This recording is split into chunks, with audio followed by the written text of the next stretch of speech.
నమస్కారం, ఎస్ఎన్ఎస్కి స్వాగతం. తిరుపతి జిల్లా తడ మండలం కాదులూరు గ్రామంలో తుఫాన్ బాధితులను పరామర్శించడానికి మాజీ పార్లమెంటు సభ్యులు మరియు సులూరుపేట నియోజకవర్గ ఇన్ఛార్జి నెలవేల సుబ్రహ్మణ్యం మరియు తడ మండలం తెలుగుదేశం పార్టీ అధ్యక్షులు మురళీరెడ్డి, కేవీ రెడ్డి, శ్రీధర్, టీకే శ్రీనివాసులు, కాదులూరు మాజీ సర్పంచి Eluru Chandraiah, youth Eluru Dileep, Madarpakam Rajasekhar, SN news reporter Dara Ravi మరియు తడ మండలం తెలుగుదేశం పార్టీ కార్యకర్తలు, వార్డు సభ్యులు, బూత్ మెంబర్లు అందరూ వచ్చి బాధితులను పరామర్శించి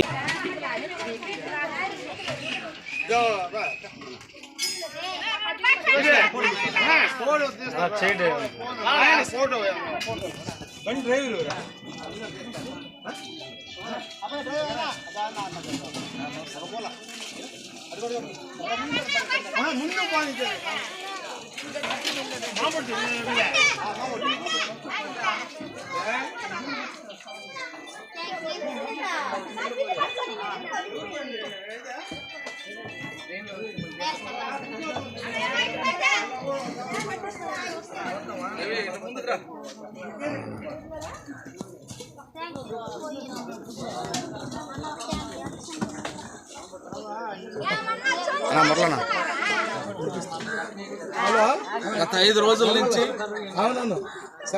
మిచ్చింగ తుఫాను ఈ రాష్ట్ర సముద్ర తీరం వెంబడి అంతా అతలాకుతలం చేసిన విషయం రాష్ట్ర ప్రజలందరికీ కూడా తెలుసు. మరి సూలూరుపేట నియోజకవర్గంలో తడ మండలం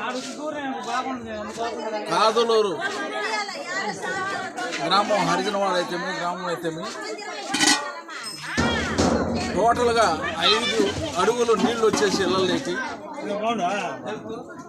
ఇంట్లో ఉన్న గృహోపకరణ వస్తువులన్నీ కూడా అవి టీవీలు అయితేమి, ఫ్రిడ్జ్ అయితేమి, మంచాలు అయితేమి, బెడ్లు అయితేమి, బియ్యం అయితేమి అన్నీ కూడా తడిసిపోయి కేవలం కట్టుబట్టలతో గత 3 రోజుల నుంచి వాళ్ళు కాలం గడుపుతారు.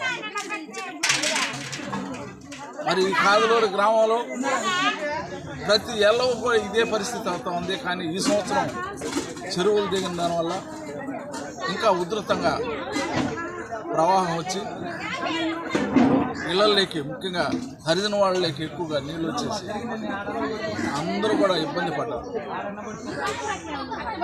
మరి రాష్ట్ర ప్రభుత్వం నేను ఒకటే డిమాండ్ చేస్తా ఉన్నా, వాళ్ళకి సంబంధించిన గృహోపకరణాలన్నీ వస్తువులు కూడా అన్నీ పాడైపోయినాయి, నాశనం అయిపోయినాయి. పేదవాళ్ళు కష్టపడి కూలి చేసి నాలు చేసి ఫ్రిడ్జ్లు అయితేమి, మంచాలు అయితేమి, పరుపులు అయితేమి, టీవీలు అయితేమి, మరి ఈ విధంగా చిన్న చిన్న వస్తువులు, ఆ గృహానికి కావాల్సిన వస్తువులు వాళ్ళు కష్టపడి కొనుక్కున్న దాన్ని ఈరోజు ఈ తుఫాను వల్ల సర్వనాశనం అయిపోయినాయి. కాబట్టి రాష్ట్ర ప్రభుత్వం బేషరతుగా ఇన్సూరెన్స్ చేసేసి వాటికంతా అందరూ కూడా మన ఫ్రిడ్జ్లు అయితేమి, టీవీలు అయితేమి, అదే మంచాలు అయితేమి, వాటి గృహోపకరణకు సంబంధించిన వస్తువులు ఎన్యూమరేట్ చేసి ఎవరింట్లో ఏమేమి వస్తువులు బాగున్నాయో వాళ్ళందరూ కూడా తిరిగి వాటికంతా ఇన్సూరెన్స్ క్లెయిమ్ చేసి వాళ్ళకి ఇప్పించాలని మేము రాష్ట్ర ప్రభుత్వాన్ని డిమాండ్ చేస్తాం.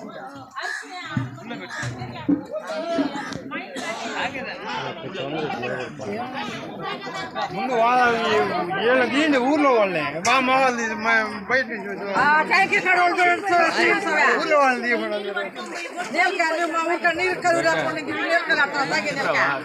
చెప్పా, మళ్ళీ ఫోన్ చేసి చెప్తాను.